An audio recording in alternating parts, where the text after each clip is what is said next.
The Dendro element has been going through a difficult situation over the past couple of years when compared to the other elements. After being released in version 3, it took the already emerging reaction meta and advanced it forward at a breakneck pace, resulting in a system-wide leap in power and being a very welcome addition to the game, notably for free-to-plays who were able to take everyday 4-star characters and form team compositions capable of battling against many first and even second generation attackers. Dendro was viewed as a great equalizer for Genshin, elevating the DPS floor of the game to heights that were once only accessible by spending players. It continued to maintain its position as one of if not the strongest offense-oriented element throughout that time, holding fast even throughout early version 4. As we entered 2024, overall character design shifted from playing into a team-based win condition such as an elemental reaction to an individualistic win condition, and with that came the rise of the hypercarry meta, with the vast majority of units, even those who still play into reactions, zeroing in on their own personal damage ceiling.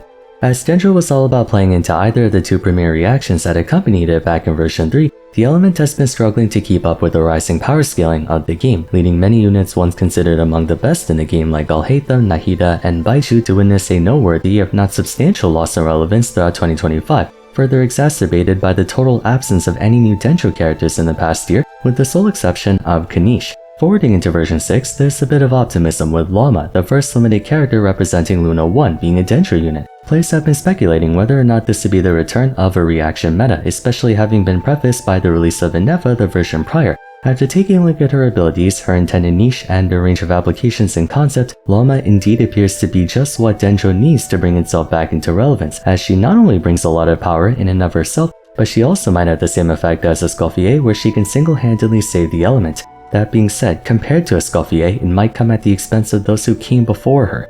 Today we'll be discussing how Llama might potentially save Dendro, but in doing so the Dendro Archon might have to get sacrificed once again.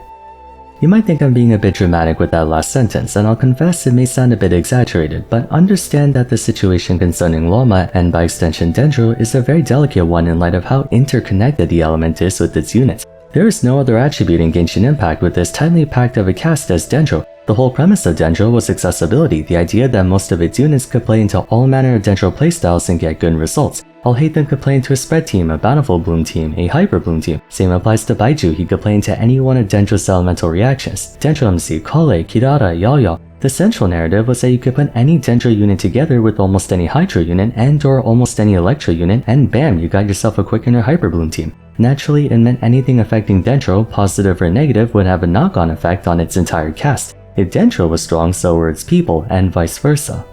No character is more synonymous with the traits and theme of its element than Nahida. She is Dendro, everything good about it and everything bad about it. Back then, such a property worked in her favor significantly, as she was considered one of the best characters in the game and in contention for possibly top 3 most overpowered. She could apply Dendro the easiest out of any Dendro unit, and had easily the best area coverage as well, making her by far the best option for whatever Dendro party you endeavored to achieve. Taking into account how highly Dendro was performing at the time, she was the best character of one of the best elements in the game. However, it also meant that Nahida was bound to the rules and constraints of Dendro for better or worse, meaning if a character were to come along in the future who was able to or allowed to push past those constraints in a broad fashion, characters who adhered to the established rules of Dendro would, unsurprisingly, be negatively affected by it. And if version 5 was any indication of breaking the rules, a Dendro character who could legitimize that concern was not a matter of if, but when.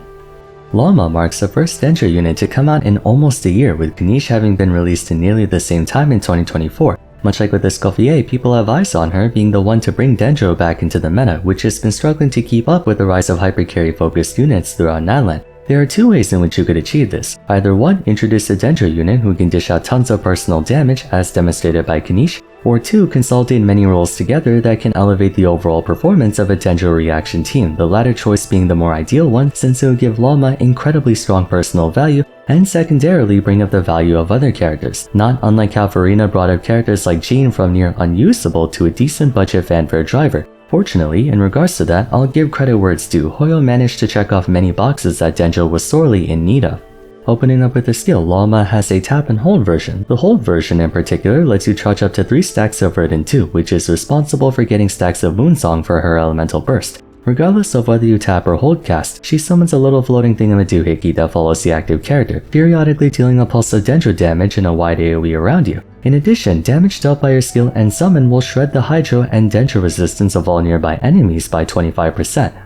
Right away, Llama's skill's a beauty. It's consistent AoE Dendro application that's not position dependent since it follows you and destroys Hydro and Dendro Rest. Prior to Llama, the only one who could shred both is Nilou C2. Otherwise, you'd have to cobble together Hydro and Dendro Shred separately, which could be rather cumbersome, particularly if you were running Nilou Bloom, thus disqualifying you from carrying Virtus and Venerer. So with this skill, you're consolidating Rest Shred and application together. From a personal DPS perspective, that's one more thing to consider. Llama's damage is quite impressive. In fact, it's on par with Nahida's skill proc damage. You could even argue Llama's is more effective on account of being front-loaded by way of the damage dealt through Lunar Bloom. It's a simple cast to achieve the same effect, and it has no target cap either. Furthermore, her elemental skill has permanent uptime, 15-second duration, but a 12-second cooldown.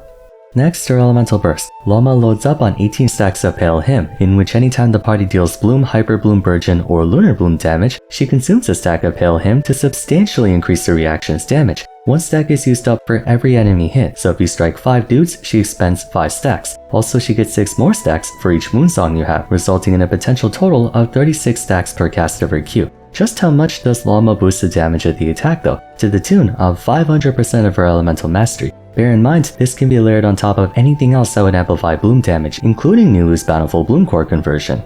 Compounding both of them together, you can very easily run into Nilou Bloom Cores doing 6-figure damage per explosion. And once again, Llama's Burst has infinite uptime on paper, 15-second duration, and a 15-second cooldown. Well, technically the real duration is your 36 target cap, but Genshin doesn't have a Whimpering Waste type game mode like Wuwa, so realistically you'll have a hard time exhausting your ammunition when you factor most AoE chambers getting one-shotted by a single Bloom reaction. Without even accounting for Llama's A1 and A4 talents, just her active abilities alone should give you a clear indication of how effective she can be. This is definitely a continuation of version 5 power scaling, in that what she does for Dendro Bloom in particular is incredible. She can drive Bloom reactions and dramatically amplify its damage, exactly the kind of things Dendro needs right now. Dendro was always known for doing good base damage, but you could only get so far with it. Llama lets you push past the limits previously imposed on the element, and she does it by an almost extreme amount. Her A1 passive gives a party-wide buff to the entire team after using a skill based on what moon sign they're on. It's here where the title of the video begins to make a little more sense. Nascent Gleam moon sign enables Bloom, Hyper Bloom, and Burgeon damage to critically strike for double damage, a 15% chance to do so. Where have we seen this before? That's right, Nahida's second constellation. It's an exact 1-to-1 copy of the Dendro Archon C2, only 5% less crit rate. Mind you, the two are stackable, so theoretically if you put Llama and Nahida together you get 35% crit chance on Bloom reactions. But speaking plainly, that's just mean. That's actually so mean that they took Nahida's C2 and turned it into a passive talent. Ascending Gleam on the other hand gives 10% crit rate and 20% crit damage to Lunar Bloom type damage. In any case, back to Nascent Gleam, take everything I said about Llama boosting the base damage of Bloom reactions and now add the possibility of doubling the base damage. Her A4 passive is nearly identical to Nahida's A4, wherein the damage of her elemental skill increases based on her elemental mastery, which if you recall the skill itself also has EM scaling, making it for all intents and purposes a triple scaling ability. At this point you can probably tell where this is going. It doesn't take a genius to find out that Llama and Nahida's niches overlap with each other to an almost uncomfortable extent. Sure, Llama's entirely contingent on Bloom and her buffing utility does not extend to Quicken that much, whereas Nahida's does. However, to that end, it's integral to remember Quick Bloom. All things considered, the Aggravate reaction doesn't exist. The extent of Quicken as an individual reaction is solely based on its Dendro counterpart spread. Reason for that is because while dishing Quicken damage, you can still have a Hydro unit to trigger Bloom reactions, activating both Hyper Bloom and Aggravate at the same time, also known as Quick Bloom. In other words, it's a Bloom team, just a variation of it. Moreover, Bloom teams have historically always been stronger than Quicken teams owing to the comparatively higher scaling of Bloom cores. So if hypothetically you were contemplating running a Quicken team like Alhaitham and Nahida, you were almost always better off going a Hydro and Electro for the other two party members as opposed to running to Electro. Regarding spread, there's really no good team for that at the moment, since Dendro has always been viewed as a setup element, not the actual attacking one. Taking that into consideration, pragmatically speaking, Llama and Nahida are one and the same. They play towards the same end result of blasting everyone in the face with Dendro reactions by ensuring consistent output and application, high personal damage, area coverage, and augmenting the reactions themselves. If you were to calculate everything up all together, unfortunately for the Dendro Archon, Llama wins every time. Seldom if ever does a character in Genshin outright power creep another, since you can always think of a niche or purpose the unit has that can't also be met by the unit presumably power creeping them. For example, Varesa beats out riding Shogun in personal damage, but Shogun has the advantage of being an off-field duplicator. Or Yelan completely annihilates Xingqiu as a Hydro sub DPS, but Xingqiu has the advantage of being a 4-star, thus more accessible, and he offers some defensive utility, and if we compare C6 to C0, more application. In the case of Llama vs Nahida though, because Spread just isn't a functioning party at the moment, Nahida has nothing that sets her apart from Llama. From an AoE perspective, Llama might not reach the same absolute distance as the Dendro Archon, but the area coverage of her skill is enough to handle any circumstance necessitating AoE. Also, a major downside of Nahida's skill is that being a mark-based attack, she has to reapply it to subsequent enemies that join the battle. Llama, on the other hand, does not. Nahida's illusory heart enables her Sita Skanda to deal more damage and proc more frequently. If we think about attack intervals, having 2 Electro units on her team brings her activation timer down to I believe 1.9 seconds. Llama's is an unconditional 2. For a Bloom team, you don't really need to be activating any faster than that. The final thing is Elemental Mastery, the one thing Nahida can provide that Llama cannot. She can give an extra 250 Elemental Mastery to the active character. However, ultimately, it all just results in doing more Dendro damage and reaction damage. In that respect, Llama far eclipses Nahida's base capabilities. She carries unconditional Dendro and Hydro Shred that's practically always active. She can directly strengthen the power of Bloom reactions based on her Elemental Mastery, which is no different than giving Elemental Mastery to the active character, and she can further supplement the DPS of Bloom by occasionally doubling it. Llama and Nahida do the same exact thing.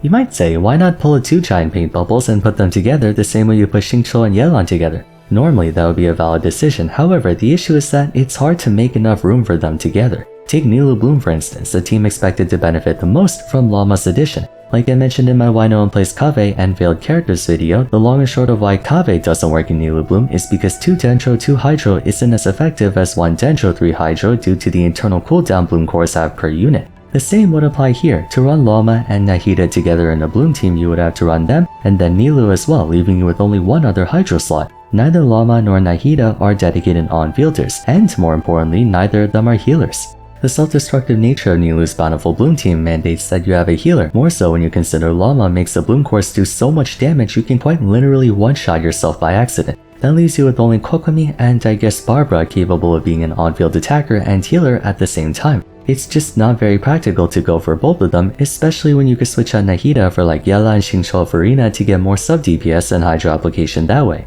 Then what about a Hyper Bloom or a Burgeon team? Same thing, for Hyper Bloom you need a Dendro, Hydro, and Electro unit, leaving you with just 1 available slot. In any Hyper Bloom situation where you'd run 2 Dendro units like Alhaitham and Nahida, you would get more value running Alhaitham and Llama instead. Currently, there's also no Burgeon team with enough space to run Nahida and Llama together because the only Burgeon main attacker that works in that sort of team is Kanish, and you physically cannot run a Burgeon team with 3 Dendro characters. In virtually every circumstance one can think of, Llama outperforms Nahida.